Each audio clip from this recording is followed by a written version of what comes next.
ambayo la kwanza ni tukio la kupatikana kwa Jordan Kibiki ambaye ni padri wa kanisa Katoliki jimbo la Mafinga, ambaye aliripotiwa kuwa ametekwa na watu wasiojulikana. Baada ya kupokea taarifa hiyo, jeshi la polisi tulifanya uchunguzi wa kina na hatimaye tulifanikiwa kumpata padri huyu akiwa eneo la Mbalizi mkoani Mbeya, na kwamba hakuwa ametekwa ila alitoa taarifa za uongo kwa kutumia mtandao wa kijamii ambao ni WhatsApp, na alitoa taarifa hiyo akidai kuwa ametekwa na kupelekwa Mbeya kwa kutumia gari aina ya Toyota Alphard ambayo hakulitaja namba, lenye rangi nyeusi, na kwamba mmoja kati ya watu waliomteka mmoja kati yao alikuwa na bastola. Lakini pia mtuhumiwa katika mazingira hayo, yeye gari lake alitelekeza. Alikuwa na gari aina ya Harrier lenye namba T330 DRJ. Gari hilo alitelekeza, tulilikuta kwenye ufuatiliaji, lilikuwa eneo la South Hill kwenye ule msitu likiwa pale.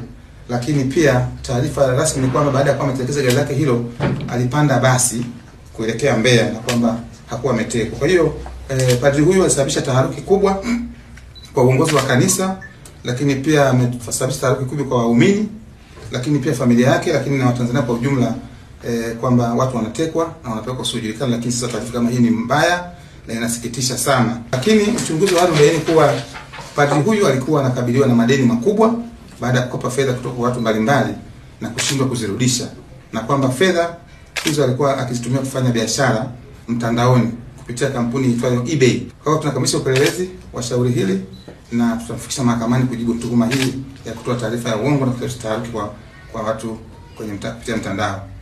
Tukio la pili limetokea tarehe mwezi Juni mwaka huu.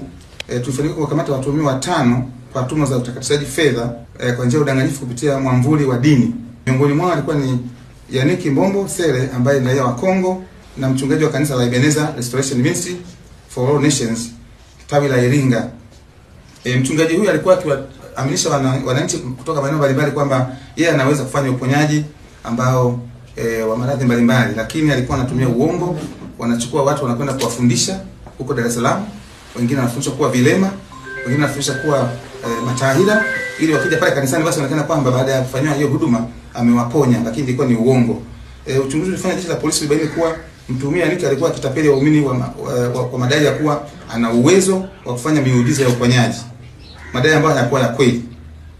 Mtuhumiwa huyo aliamua kufanya makubaliano tulibageni baada ya kufikishwa mahakamani, na ilitolewa amri ya kukamata magari yake 3 ambayo yako kituoni aliyokuwa akiamiliki, lakini alipata kuyanunua kupitia fedha hiyo ambayo anatapeli watu, lakini pia alitozwa faini ya shilingi milioni 20 na kisha ameondolewa nchini.